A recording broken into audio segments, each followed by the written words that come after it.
நம்மளோட சேனல்ல வீடியோ போட்டோன்னு உங்களுக்கு நோட்டிஃபிகேஷன் வரணும்னு நினைச்சீங்கன்னா ரைட் சைடில் இருக்கிற சப்ஸ்கிரைப் பட்டனை பிரஸ் பண்ணிக்கங்க. அது கூட ஒரு பெல் சிம்பிள் இருக்கும், அதை கிளிக் பண்ணி ஆளில் போட்டுக்கங்க. சரி வாங்க சரி வீடியோக்குள்ளே போகலாம். ஒரு வாரம் ஸ்கூல் லீவ் விட்டதுக்கப்புறம் திங்கக்கிழமை காலையில் ஸ்கூல் ஓப்பன் ஆகுது. வகுப்பறை உள்ள நுழைஞ்ச உடனே சுமதின்ற டீச்சருக்கு லவ் யூ ஆல் அப்படின்ற சொல்கிற பழக்கம் இருக்குது. இப்போ வழக்கம் போல் லீவ் விட்டதுக்கப்புறம் திங்கக்கிழமை காலைல அவங்களோட வகுப்பறைக்குள்ளே நுழையிறாங்க. அதே மாதிரி லவ் யூ ஆல்னு சொல்லிட்டு சொல்கிறாங்க. ஆனால் அவங்க சொல்கிறது பொய்ன்னு சொல்லிட்டு அவங்களுக்கே தெரியும். ஏன்னா லவ் யூ ஆல் அப்படின்றதுக்கு அர்த்தம் எல்லா பசங்களையும் நேசிக்கிறதாக. ஆனால் அதில் ஒரே ஒரு மாணவனை மட்டும் டீச்சருக்கு பிடிக்காது. எப்போ பார்த்தாலும் அவனையே கரிச்சு கொட்டுவாங்க, திட்டுவாங்க. அவன் பேர் டெடி அப்படின்ற தியோடர். இவங்க இந்த சுமதி டீச்சர் இருக்காங்க இல்லையா, அந்த பையனை தான் எப்போ பார்த்தாலும் திட்டுவாங்க. உதாரணத்துக்கு வந்து பார்த்திங்கன்னா கெட்ட பையன் அப்படின்னு சொல்கிறதுக்கு அவனை தான் உதாரணத்துக்கு கூட சொல்லுவாங்கன்னு வச்சுக்கங்களேன். அப்படி ஒரு அவங்களுக்குள்ள வெறுப்பு சண்டைகள். அவனை பார்த்தாலே பிடிக்கவே பிடிக்காது டீச்சருக்கு. ஏன்னா அவனுடைய உடைகள் வந்து சரியாக இருக்காது, அழுக்கு படிஞ்ச உடைகள். அதே மாதிரி அவனுடைய நடவடிக்கைகளும் வந்து இவங்களுக்கு பிடிக்காது. அதனால் நல்ல விஷயத்துக்கும் அந்த பையனை சேர்த்துக்க மாட்டாங்க. இப்படியே வந்து அந்த பையன் மேலே வெறுப்பு காட்டி அந்த மார்க் ரிப்போர்ட்டர் வந்து கொடுப்பாங்க பார்த்திங்களா, ஒவ்வொரு மாணவனுடைய மார்க் ரிப்போர்ட்டு. அதில் எல்லா மாணவர்களுக்கும் வந்து பார்த்திங்கன்னா சரியான ரிப்போர்ட் கொடுத்துருக்காங்க. நல்ல பையன், குட் ஆட்டிடியூடு அப்படின்ற மாதிரி. ஆனால் நம்ம தியோடருக்கு மட்டும் வந்து பார்த்திங்கன்னா, அதாவது வந்து டெடிக்கு மட்டும் என்ன போட்டிருக்காங்கன்னா, நல்ல பையன் இல்லை, கெட்ட பையன் அப்படின்னு சொல்லிட்டு வந்து சொல்லியிருக்காங்க. ஸோ காலாண்டு பரீட்சை வந்து முடிஞ்சதுக்கப்புறம் இந்த ரிப்போர்ட்ஸை வந்து தலைமை ஆசிரியர் வந்து பார்க்குறாரு. ஒவ்வொரு ரிப்போர்ட்டாக வந்து கையெழுத்து போட்டு பார்த்துக்கிட்டு இருக்கும்போது எல்லா மாணவர்களுக்குமே வந்து சரியான ரிப்போர்ட் கொடுத்துருக்குற அந்த சுமதி டீச்சர் அந்த டெடிக்கு மட்டும் வந்து பார்த்திங்கன்னா தப்பான ரிப்போர்ட்டை வந்து கொடுத்துருக்காங்க. இதை பார்த்த தலைமை ஆசிரியருக்கு வந்து ரொம்ப டென்ஷன் ஆகிடுது. அந்த டீச்சரை கூப்பிடுங்க அப்படின்னு சொல்லிட்டு கூப்பிட்றாங்க. உடனே டீச்சரும் உள்ளே வராங்க. என்ன டீச்சர் இது, என்ன இப்படி ரிப்போர்ட் கொடுத்துருக்கீங்க, டெடியை பற்றி உங்களுக்கு என்ன தெரியும், எப்படி நீங்கள் இப்படி ஒரு ரிப்போர்ட்டை கொடுக்கலாம் அப்படின்னு சொல்லிட்டு வந்து கேட்குறாங்க. அதுக்கு நான் என்ன சார் பண்ண முடியும், நான் வந்து எனக்கு தெரிஞ்சது தான் வந்து ரிப்போர்ட்டாக கொடுத்துருக்கேன். ஆனால் நீங்கள் வந்து அவன் மேலே நல்ல நம்பிக்கை வச்சுருக்கீங்க. எனக்கு தெரிஞ்சு அவன் வந்து எந்த ஒரு நல்ல விஷயமும் வந்து செஞ்சதே கிடையாது. அதனால தான் வந்து அவனுக்கு நான் இப்படி வந்து ஒரு கொடுத்துருக்கேன் ரிப்போர்ட்டை அப்படின்னு சொல்லிட்டு வந்து சொல்கிறாங்க. உடனே வந்து ஆஃபீஸ் பியூனை வந்து அழைக்கிறார் தலைமை ஆசிரியர். நீங்கள் போய்ட்டு டெடியோட பழைய ரிப்போர்ட்டை வந்து எடுத்துருவாங்க அப்படின்னு சொல்லிட்டு அனுப்பிச்சி விட்ட உடனே அவரும் எடுத்துகிட்டு வந்து அந்த ரிப்போர்ட்டை வந்து காட்டுறாரு. உடனே அதை சுமதி கையில் கொடுங்க, அந்த டீச்சரை வந்து படிக்கட்டும் அப்படின்னு சொல்லிட்டு வந்து அந்த ரிப்போர்ட்டை வந்து கொடுக்குறாங்க.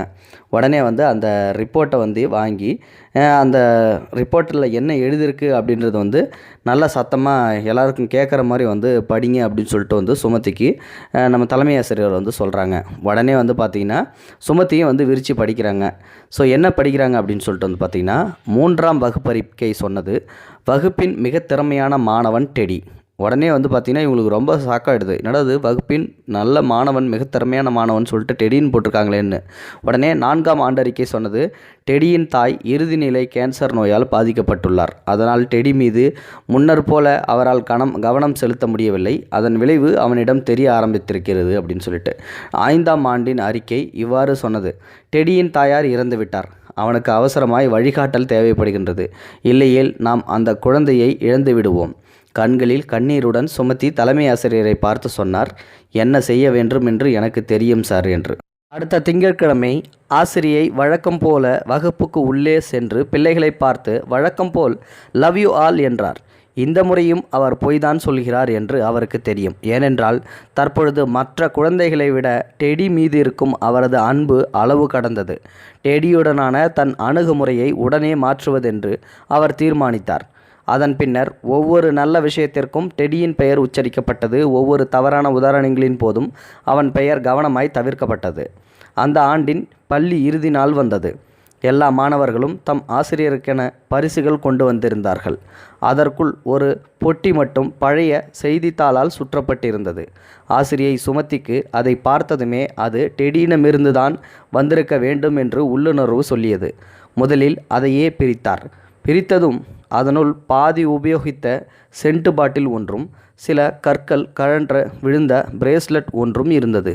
அது டெடியினது என்று புரிந்து கொண்ட முழு வகுப்பறையுமே சிரித்தது. ஒன்றுமே சொல்லாமல் ஆசிரியை சுமதி அந்த வாசனை திரவியத்தை தன் மீது பூசிக்கொண்டார். அந்த பிரேஸ்லெட்டை கையில் எடுத்து அணிந்தும் கொண்டார். மெல்லியதாய் ஒரு கால்வாசி புன்னகையுடன் டெடி சொன்னான், இப்போது உங்களிடம் என் தாயின் வாசம் வருகிறது. இறக்கும் முன்பு அவர் இறுதியாய் பாவித்த சென்ட் இதுதான். இந்த பிரேஸ்லெட் தான் பெட்டியுள் வைக்கும் முன் அவன் உடலில் இருந்து அகற்றப்பட்டது. ஓராண்டு கழிந்தது. ஆசிரியை சுமதி மேசையில் ஒரு கடிதம் கிடந்தது. ஐ have seen few more teachers, but you are the best teacher I have ever seen. With love teddy. ஒவ்வொரு ஆண்டு இறுதியிலும் ஒரு கடிதம் கிடைத்தது அதே வரிகளுடன்.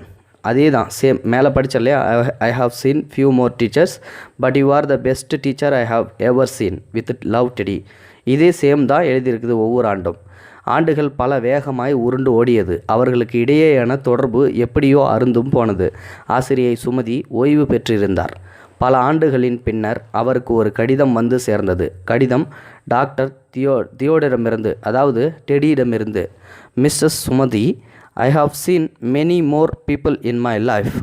R the best teacher I have ever seen. I am getting married. I cannot dream of getting married without your presence. This is your Teddy. Doctor Theodore.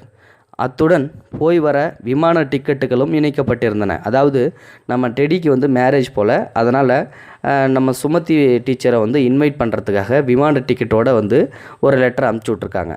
ஆசிரியை சுமதிக்கு இருப்பு கொள்ளவில்லை. அவரிடம் அந்த சென்ட் பாட்டில் தற்போது இல்லை, ஏனென்றால் தீர்ந்து போய்விட்டது.